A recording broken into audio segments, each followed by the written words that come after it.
Hello everyone, welcome to your own channel Career Ladder. Today we are going to start the chapter number 5 from First Flight Class 10 English book and the chapter is named as Glimpses of India. जैसा कि chapter के title से ही पता लग रहा है glimpses of India. ठीक है, तो हमारे जो इंडिया में क्या है, हर स्टेट में हर जगह पर कुछ ना कुछ स्पेशल है। तो ये चैप्टर 3 पार्ट्स में डिवाइडेड है और इसके हर पार्ट में एक स्पेशलिटी के बारे में बताया गया। तो फर्स्ट चैप्टर जो है, हमारे इस चैप्टर का जो फर्स्ट पार्ट है that is a baker from Goa, जिसमें गोवा की जो स्पेशलिटी है वहाँ के ब्रेड बेकर्स उनके बारे में बताया गया है। Second one is Coorg, that is Karnataka का जो है स्मॉलेस्ट डिस्ट्रिक्ट है, it is a very beautiful district, तो इसके बारे में यहाँ पर बताया गया है। And third one is T from Assam, T यानी चाय जिसको हम अपने देश का नेशनल ड्रिंक कह सकते हैं, तो वो कहाँ से आती है, आसाम से, तो वो आसाम की स्पेशलिटी है और थर्ड पार्ट में इसको डिस्क्राइब किया गया। तो इस वीडियो में हम कवर करेंगे इसका first part that is a baker from Goa and it is written by Lucio Rodrigues. तो चलिए स्टार्ट करते हैं। तो नाम में जैसे लिखा हुआ है ग्लिम्पसेस ऑफ इंडिया, ठीक है, तो ग्लिम्पसेस का मतलब है ए ब्रीफ या पार्शियल व्यू, ठीक है, यानी इंडिया का थोड़ा सा व्यू इस चैप्टर में हमें देखने को मिलेगा। तो let's start. This is a pen portrait of a traditional Goan village baker who still has an important place in his society. Pen portrait यानी a brief description of a person, a character sketch in words. ठीक है, तो ये pen portrait है एक traditional Goan village baker का जो अभी भी सोसाइटी में बहुत इंपॉर्टेंट प्लेस जिसका है। ठीक है, our elders are often here reminiscing nostalgically about those good old Portuguese days, the Portuguese and their famous loaves of bread. तो इसका मतलब है कि हमारे एल्डर्स यानी हमारे बड़े बुजुर्ग जो हैं अक्सर सुने जा सकते हैं। रेमिनाइजिंग नॉस्टैल्जिकली का मतलब है thinking fondly of the past and loaves of bread, इसका मतलब है bread sliced into portion like this. तो हमारे जो बड़े बुजुर्ग हैं अक्सर याद करते हुए सुने जा सकते हैं उन पुराने अच्छे पोर्तुगीज डेज के बारे में, उन पोर्तुगीज के बारे में और उनकी जो फेमस लोव्स ऑफ ब्रेड थी उनके बारे में आज भी बात करते हुए सुने जा सकते हैं। ठीक है, यानी जो हमारे एल्डर्स हैं वो आज भी उन दिनों को और पोर्तुगीज को और उनकी जो लोव्स ऑफ ब्रेड हुआ करती थी उसको याद करते हैं। Those eaters of loaves might have vanished, but the makers are still there. Vanished means disappear suddenly. Those eaters, those का मतलब है यहाँ पे वो पोर्तुगीज, ठीक है, तो वो पोर्तुगीज जो थे यानी लोव्स ऑफ ब्रेड के जो खाने वाले थे यानी पोर्तुगीज थे, might have vanished यानी अब तो वो शायद अब डिसअपियर हो गए होंगे, अब तो वो नहीं है, लेकिन जो मेकर्स हैं यानी लोव्स के जो बनाने वाले हैं वो आज भी हैं। We still have amongst us the mixers, the molders, and those who bake the loaves. Molders means who molds or shape things. We still have amongst us. हमारे बीच आज भी हैं कौन? The mixers यानी मिक्सचर को बनाने वाले यानी ब्रेड के मिक्सचर को बनाने वाले जिनको हम कहेंगे मिक्सर्स, एंड मोल्डर्स यानी मोल्ड करने वाले ब्रेड का जो मोल्ड होता है वो, and those who bake the loaf और वो लोग जो बेक करते थे किसको, लोव्स को यानी बेकर्स। तो हमारे बीच आज भी हैं mixers, moulders and bakers. Those age old time tested furnaces still exist. Time tested यानी proved effective over a long period of time and furnaces यानी container to heat material up to very high temperature, Hindi में आप कह सकते हैं इसको भट्टियां। तो वो एज ओल्ड यानी बहुत पुरानी वो फर्नेसेस जो है टाइम टेस्टेड जो लॉन्ग पीरियड ऑफ टाइम तक इफेक्टिव रही वो फर्नेसेस आज भी एग्जिस्ट करती हैं। The fire in the furnaces has not yet been extinguished. Extinguished यानी stopped burning. तो फायर इन द फर्नेसेस यानी फर्नेसेस की में जो फायर है वो आज भी एक्सटिंग्विश नहीं हुई है, आज भी बुझ ही नहीं है। इसका मतलब ये नहीं है कि फर्नेसेस में जो फायर है वो कंटिन्यूअसली लगी हुई है, इसका मतलब ये है कि वो फर्नेसेस जो है आज भी एग्जिस्ट करती हैं। The third and jingle of the traditional baker's bamboo, heralding his arrival in the morning, can still be heard in some places. Third means a dull, heavy sound of something heavy hitting or falling, and zingle means to make a repeated light ringing sound. The third and zingle of the traditional bakers bamboo. Bamboo का मतलब है बांस, बांस की वो stick, और third की sound का मतलब है जैसे हम बैम्बू की स्टिक को हम फ्लोर पे टैप करें तो जो आवाज आती है, जो साउंड आती है, उसको कहेंगे हम थर्ड। और जिंगल का मतलब है जो बैम्बू स्टिक में जो बेल लगी हुई होती थी या बेल की जो आवाज है, दैट इज कॉल्ड जिंगल। तो ट्रेडिशनल बेकर की जो बैम्बू स्टिक थी और उसकी थर्ड और जिंगल की जो साउंड होती थी, हेरोल्डिंग, हेरोल्डिंग का मतलब अनाउंसिंग, उससे पता चल जाता था, उससे अनाउंस हो जाता था कि जो बेकर है वो मॉर्निंग में आ गए हैं। ठीक है, can still be heard in some places. आज भी ये साउंड जो है, थर्ड और जिंगल की जो साउंड है, वो आज भी गोवा में कुछ जगह पर सुनी जा सकती है। Maybe the father is not alive but the son still carries on the family profession. Maybe, हो सकता है जो फादर है आज अलाइव ना हो, आज जीवित ना हो। यहाँ फादर से मतलब है जो बेकर पहले हुआ करते थे, हो सकता है वो आज अलाइव ना हो, लेकिन जो उनके सन है यानी जो नेक्स्ट जनरेशन है, वो जो है आज भी उस फैमिली प्रोफेशन को, यानी जो बेकिंग का जो फैमिली प्रोफेशन है, उसको आज भी चला रहे हैं। These bakers are even today known as Peddar in Goa. ये बेकर्स आज भी गोवा में किस नाम से कहे जाते हैं, उनको कहा जाता है Peddar. During our childhood in Goa, the baker used to be our friend, companion and guide. तो जो ऑथर हैं हमारे, वो कह रहे हैं जब वो गोवा में रहा करते थे, तो वो अपने बचपन के दिनों को याद करते हुए कहते हैं कि हमारे बचपन के दिनों में गोवा में बेकर हमारे फ्रेंड हुआ करते थे, हमारे कंपेनियन भी हुआ करते थे और हमारे गाइड भी हुआ करते थे। He used to come at least twice a day. वो दिन में कम से कम 2 बार आया करते थे। Once when he set out in the morning on his selling round, and then again when he returned after emptying his huge basket। एक बार तो वो कब आते थे कि when he set out in the morning on his selling round, एक बार तो वो सुबह आया करते थे अपने सेलिंग राउंड में, ठीक है, and then again when he returned after emptying his huge basket। और दोबारा कब आते थे, और दोबारा आते थे तब जब उनकी जो ह्यूज बास्केट थी, जो बड़ी सी बास्केट थी जिसमें वो ब्रेड हुआ करती थी, जब वो उनकी खाली हो जाती थी और वो लौटकर आते थे। The jingling third of his bamboo woke us up from sleep and we ran to meet and greet him।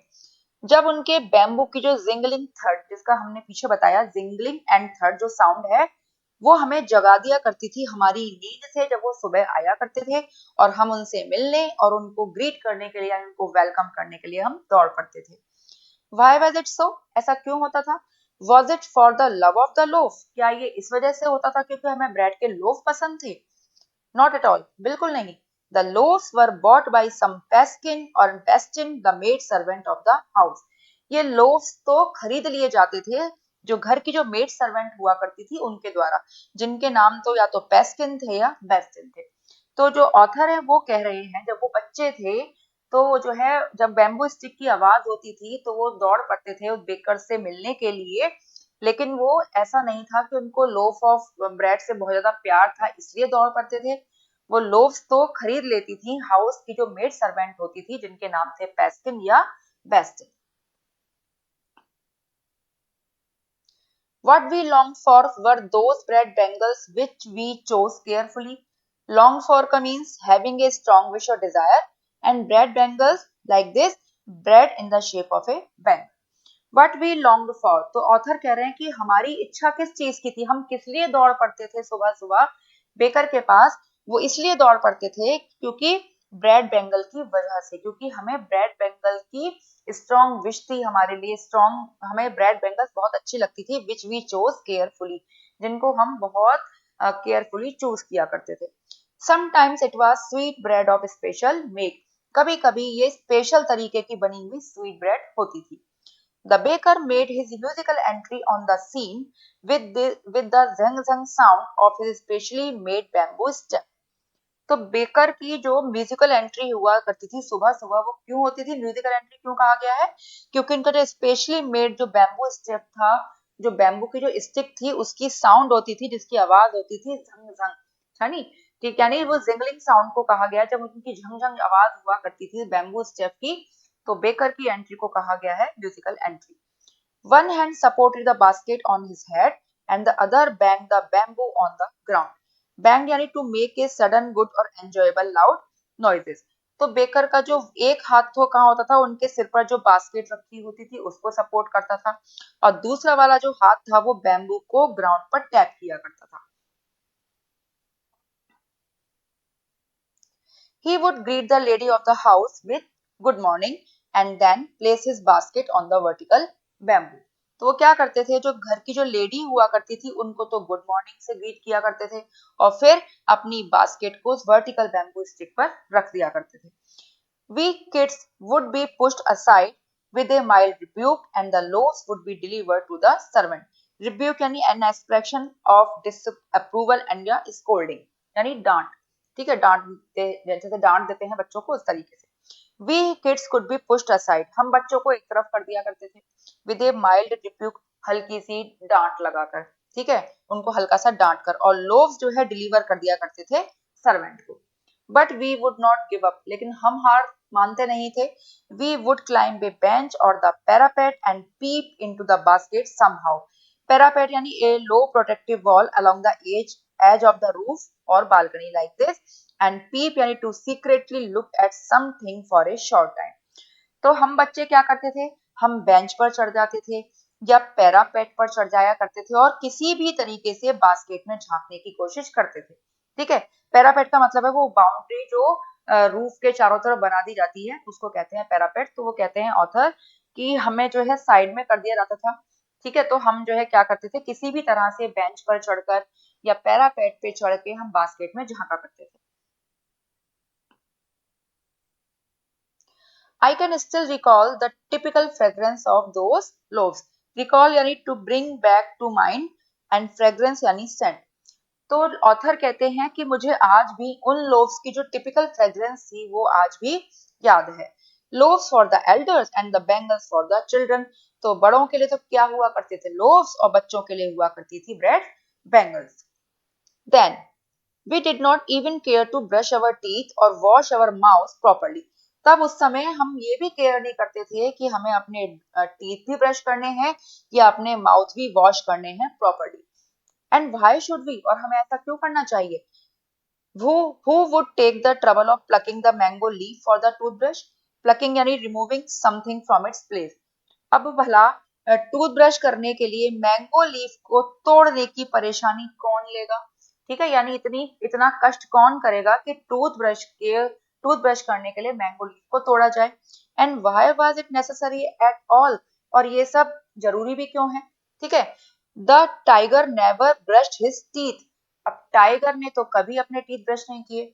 Hot T could wash and clean up everything so nicely after all. अब आखिरकार ये जो hot T है, गर्म चाय है, ये सब कुछ वॉश भी कर देगी और क्लीन अप भी कर देगी सो नाइसली. ठीक है, यानी हम जब गर्म चाय हम पियेंगे तो हमारा माउथ वॉश भी हो जाएगा और टीथ भी ब्रश हो जाएंगे.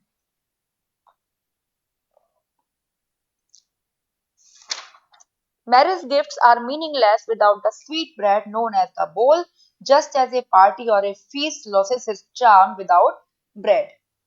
तो मैरिज गिफ्ट्स आर मीनिंगलेस. जो मैरिज गिफ्ट है यानी जो मैरिज में गिफ्ट दिए जाते हैं वो मीनिंगलेस है, यानी उनका कोई मतलब नहीं है विदाउट द स्वीट ब्रेड, जिसको हम कहते थे बोल. वैसे ही जैसे कि कोई पार्टी या फीस्ट. फीस्ट का मतलब एक large meal where lot of people celebrate a special occasion and its charm का मतलब अट्रैक्शन. जिस तरह से कोई पार्टी हो या फीस्ट हो उसका कोई चार्म नहीं होता, उसको कोई अट्रैक्शन नहीं होता बिना ब्रेड के. Not enough can be said to show how important a baker can be for a village. Not enough can be said to show. ये कहना enough नहीं था कि how important a baker can be for a village, कि एक baker एक village के लिए कितना important हो सकता है. The lady of the house must prepare sandwiches on the occasion of her daughter's engagement. जो घर की जो लेडी है उनके लिए अपने डॉटर की एंगेजमेंट के ओकेजन पर सैंडविच जो है प्रिपेयर करने होते थे. Cakes and the bolognese are a must for Christmas as well as other festivals. और जो केक्स और बोलिनास जो थे वो बहुत जरूरी चीज थे क्रिसमस और दूसरे फेस्टिवल के लिए. Thus, the presence of the baker's furnace in the village is absolutely essential. और इसी तरह जो बेकर की फर्नेस की जो प्रेजेंस थी गांव में, विलेज में, वो एब्सोल्युटली एसेंशियल थी, यानी बहुत ज्यादा जरूरी थी। The baker or bread seller of those days had a peculiar dress known as the kabai. Peculiar यानी different to what is normal and strange या special. जो बेकर या ब्रेड सेलर होते थे उन दोनों की उनकी एक स्पेशल ड्रेस होती थी जिसको कहा जाता था कबाई। अब कबाई क्या है? It was a single piece long frock reaching down to the knees. ये सिंगल पीस लॉन्ग फ्रॉक हुआ करती थी जो घुटनों तक आती थी। ठीक है। In our childhood we saw bakers wearing a shirt and trousers which were shorter than full length ones and longer than half pants. तो ऑथर कहते हैं इन अवर चाइल्डहुड, हमारे बचपन में हमने ऐसे बेकर देखे थे जो शर्ट पहनते थे और ट्राउजर पहनते थे, और वो ट्राउजर फुल लेंथ पैंट से तो छोटे होते थे और हाफ पैंट से कुछ लंबे होते थे। यानी फुल लेंथ पैंट जैसे कि एंकल तक आती है तो उससे तो छोटी हुआ करती थी और हाफ पैंट से वो लंबी हुआ करती थी। Even today anyone who wears a half pant which reaches just below the knees invites a comment that he is dressed like a painter. और आज भी अगर कोई हाफ पैंट पहन लेता है जो लगभग जो है बिल्कुल घुटनों तक आती है या घुटनों के नीचे आती है, तो उसको कमेंट क्या सुनने को मिलता है? उसको ये सुनने को मिलता है कि उसने पेडर की तरह से ड्रेस पहनी हुई है।